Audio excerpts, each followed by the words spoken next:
Las antiguas culturas de México construyeron sus templos pensando no solamente en el vínculo estrecho que establecemos los seres humanos con la naturaleza, sino también en el enorme vínculo que establecemos con el cosmos.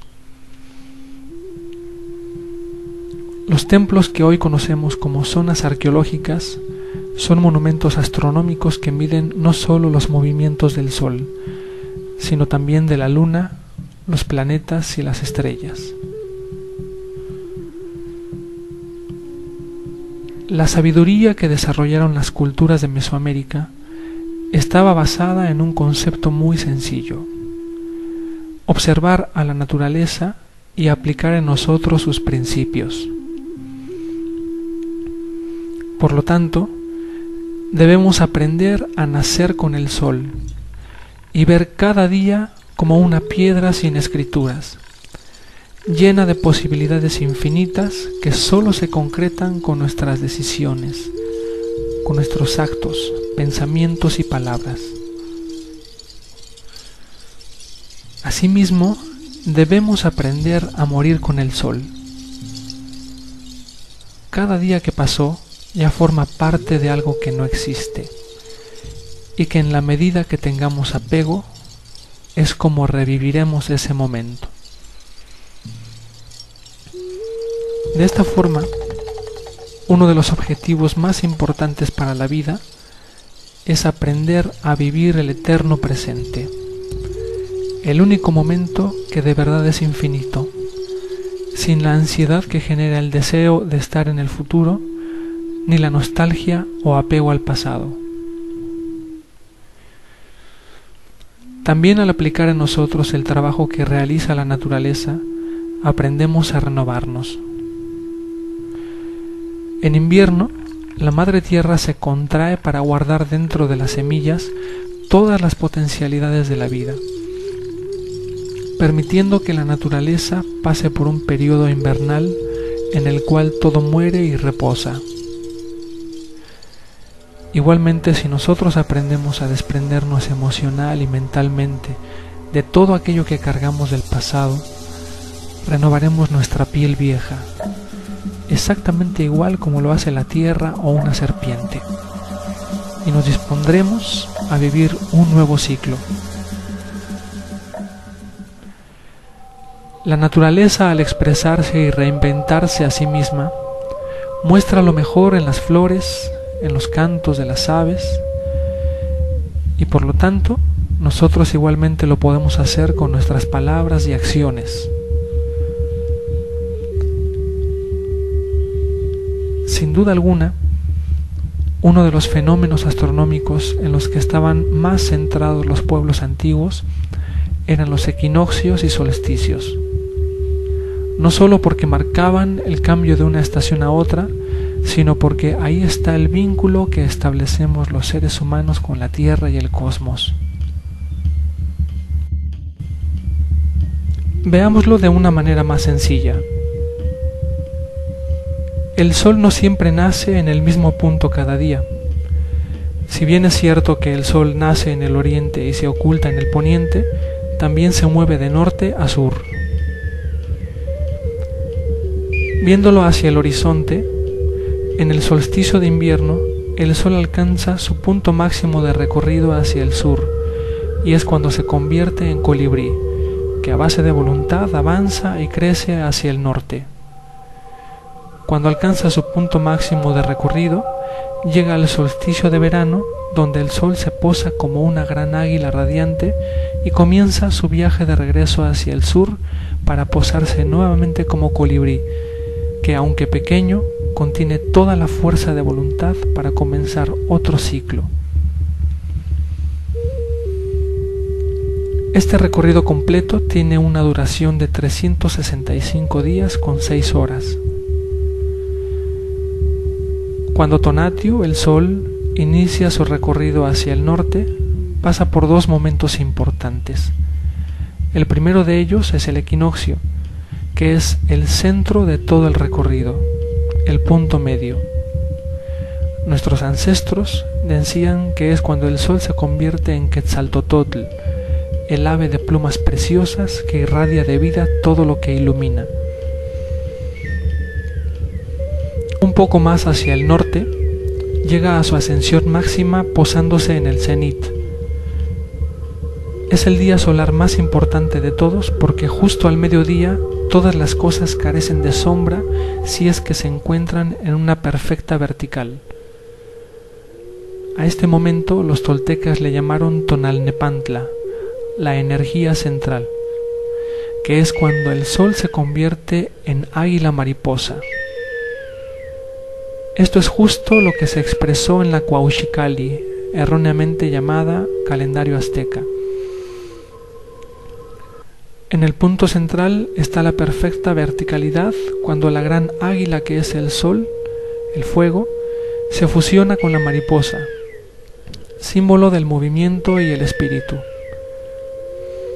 Es el momento en el que se crea un ombligo que alimenta a la tierra.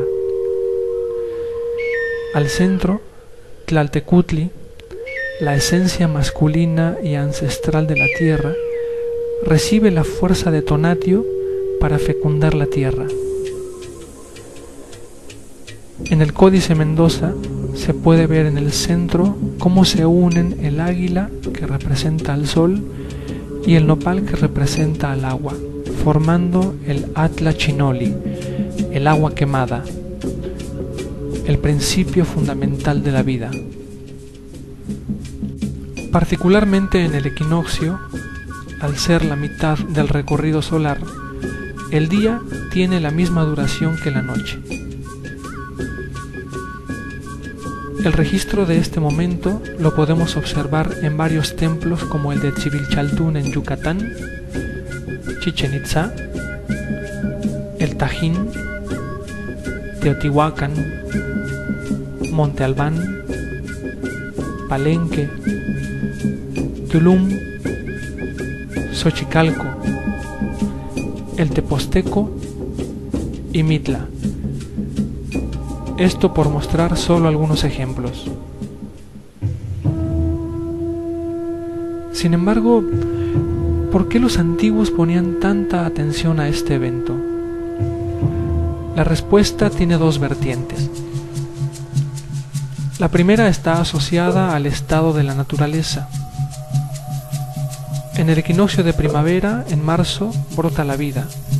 Todo florece y comienza un periodo en el que se crean los frutos que han de alimentar a todos los seres vivos.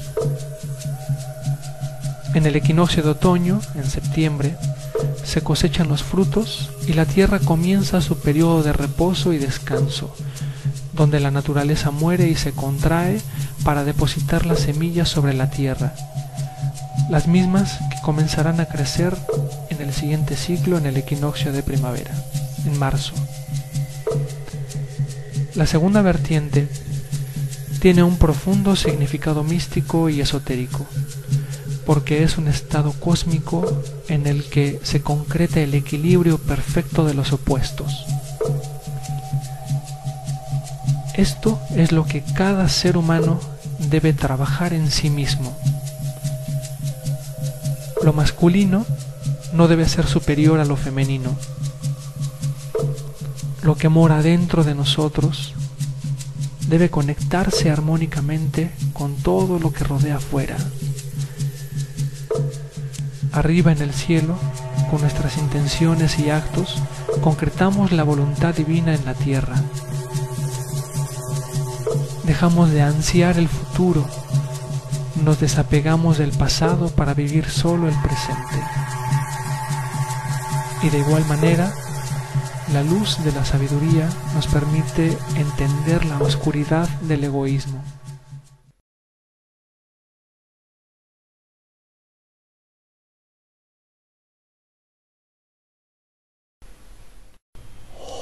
Una de las más significativas representaciones de este equilibrio perfecto está configurado en la Coatlicue, la falda de serpientes. Esta es una obra de incalculable valor artístico, científico, místico y filosófico de los pueblos antiguos. En la parte superior que forma su cabeza, hay dos serpientes que se oponen una a la otra, representando a las dos fuerzas del cosmos, pero que en su interacción forman una sola unidad. Si observamos con detenimiento, al unirse estas dos serpientes, se crea el rostro de una sola. A este principio, los toltecas le llamaron Ometeotl, la esencia dual que al unirse crea el movimiento y la vida. Un ejemplo similar lo encontramos en la Cuauhxicalli, donde se une la Xiuhcoatl o serpiente de fuego contraponiéndose Quetzalcóatl, la luz primigenia, con Tezcatlipoca, el espejo humeante que hace ver las oscuridades. Unen sus rostros con lenguas de pedernal, que representa al verbo creador, a la palabra justa y sagrada que nos lleva a contemplar la profundidad de las cosas. En Chichén Itzá, un sitio evidentemente tolteca, se registra este momento en el que Ometeotl, la unión dual, en forma de serpiente desciende desde el cosmos para unirse como hilo conductor con la tierra y el inframundo. Es el momento en que todo lo terrenal tiene la capacidad de elevarse si encuentra la vibración correcta. De aquí que la serpiente, un ser que jamás se despega de la tierra, queda su plumaje para volar con sabiduría, ya que conoce los misterios de la vida, la muerte, el tiempo y sabe cuál es la finalidad de la vida. Quetzalcóatl personifica al principio serpentino que con plumas de quetzal eleva su conciencia integrándose al todo. Es la luz de la sabiduría y es un gran guerrero que ingresa al inframundo para luchar con sus propias oscuridades y nace victorioso en el amanecer. Su gemelo precioso, Tlahuizcalpantecutli o Venus matutino, anuncia su salida en el oriente, y Xolotl, en forma de perro, lo guía hacia la casa del sol para entrar de nuevo al inframundo, al poniente. En el equinoccio desciende Quetzalcóatl Cuculcán, esperando que nosotros lo encarnemos y lo despertemos en nuestra columna vertebral para que despierte nuestra conciencia y develemos el verdadero sentido de nuestra existencia, para que realicemos a través de cada uno de nosotros el plan divino, para que cumplamos el fin último de la vida, que es ser felices y estar en armonía con todo lo que nos rodea. Tomemos conciencia de que la expresión concreta de la dualidad creadora somos nosotros. Al igual que Coatlicue, en la parte superior de nuestro organismo se encuentra un hemisferio que se rige por la esencia masculina y otro que gobierna la esencia femenina.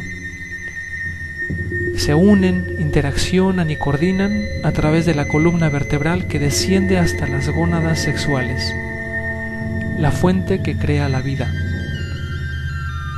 Por lo tanto, cuando hacemos prácticas sagradas como la oración, la meditación, la contemplación, la danza o el temazcal, despertamos y activamos nuestro Quetzalcóatl. Despertamos a la serpiente que corre por nuestra columna uniendo al cosmos con la tierra y que con plumas preciosas eleva nuestro estado de conciencia. Elevamos nuestro estado vibracional para ser fuentes de luz, pero para lograrlo debemos hacer el mismo trabajo que Tonatiuh, el sol, hacer un viaje a nuestro interior, a nuestro inframundo, para vencer a los defectos que son nuestros demonios y nacer victoriosos y radiantes de luz.